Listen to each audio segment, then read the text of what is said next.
Hello बच्चों, हम 12th retail का फर्स्ट यूनिट का थर्ड सेशन कर रहे हैं। आज उसका सेकंड पार्ट है। फर्स्ट पार्ट या फर्स्ट क्लास में हमने किया कि रिटेल स्ट्रेटजी क्या होती है और किन बातों को ध्यान में रख के बनाई जाती है। आज हम करेंगे प्रोड्यूसर रिटेल स्ट्रेटजी, यानी कि उत्पादक रिटेल रणनीति। उत्पादक कौन होता है? वस्तुओं का उत्पादन करने वाला, वस्तुओं को बनाने वाला, प्रोड्यूस करने वाला। तो जो निर्माता है, उत्पादक है, उसकी क्या रणनीति है?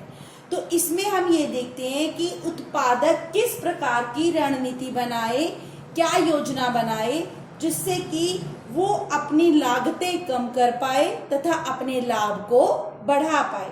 उत्पादन करने के लिए उसको कैसी योजना बनानी चाहिए, कैसी नीति बनानी चाहिए, जिससे कि वो बेहतर तरीके से उत्पादन कर सके, उसकी लागतें कम हो जाए तथा उसके लाभ बढ़ जाए। तो जो ये रणनीति है, रणनीति बनाने की प्रक्रिया क्या है, क्या प्रोसेस है रणनीति बनाने का? तो सबसे पहला है योजना के सभी चरणों की लिस्ट बनाना। कि हम सभी चीजों को देखते हैं कि हमें किस किस चीज की योजना बनानी है। कच्चा माल लेने की, उत्पादन की, बेचने की, कस्टमर को संतुष्ट करना है, प्रमोशन कैसे करनी है, जो जो भी काम है, हम सभी कामों की, सभी चरणों की एक लिस्ट बनाते हैं। उसके बाद है कंपनी के उद्देश्य को समझना। हम जो भी योजना बनाएंगे कंपनी के उद्देश्य के अनुसार बनाएंगे। जैसे कि अगर कंपनी का उद्देश्य केवल लाभ कमाना है तो हम इस तरीके की वस्तु बनाएंगे जिससे हमें अधिक से अधिक लाभ मिले। हमारा उद्देश्य अगर कस्टमर सेटिस्फेक्शन है, ग्राहक की संतुष्टि है, तो हम वस्तु की गुणवत्ता पे, उसकी क्वालिटी पे अधिक ध्यान देंगे ताकि ग्राहकों को अच्छी क्वालिटी की वस्तुएं मिले और ग्राहक संतुष्ट हो। तो हमारी योजना किस पर निर्भर करेगी? हमारे उद्देश्य पर।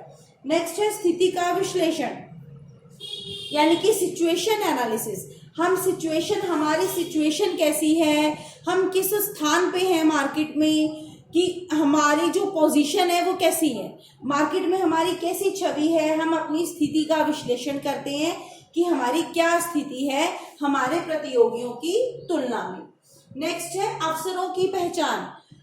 हम क्या करते हैं, अपने एक कंपनी को मिलने वाले, रिटेलर को मिलने वाले अवसरों की बात करते हैं कि उसके पास कौन कौन से अवसर हैं। फॉर एग्जाम्पल, इसका क्या उदाहरण है बेटा, कि अगर आपका कोई प्रतियोगी है, वो अचानक से अपना बिजनेस बंद कर देता है, बाजार छोड़कर चला जाता है, तो ये आपके लिए अवसर है। क्यों? क्योंकि उसके ग्राहक अब आपके पास आ सकते हैं। तो इस प्रकार के अवसरों की पहचान करना। अगला है बाजार को प्रभावित करने वाले तत्वों का पता लगाना।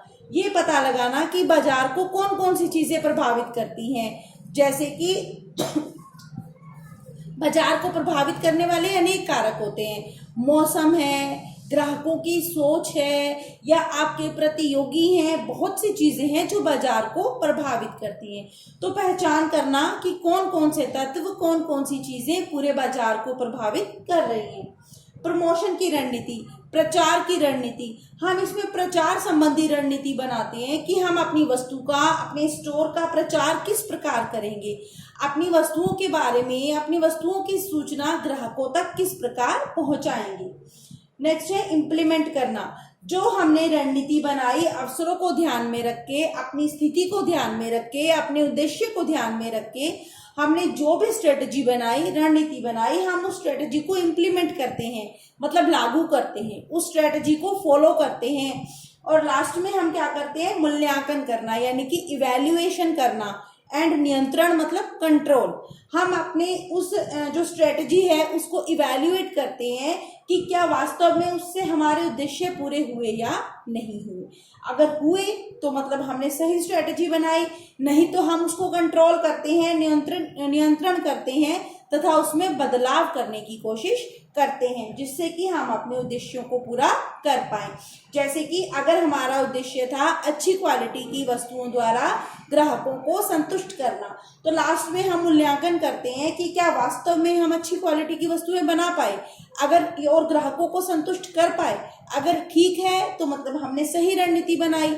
लेकिन अगर अभी भी वस्तुओं में कमी है या हमारे ग्राहक संतुष्ट नहीं है, तो हम नियंत्रण करेंगे, उस रणनीति पे नियंत्रण करेंगे और नई नीति बनाएंगे जिससे कि हम ग्राहकों को संतुष्ट कर सकें। उम्मीद है आपको ये प्रक्रिया समझ में आई होगी। Thank you.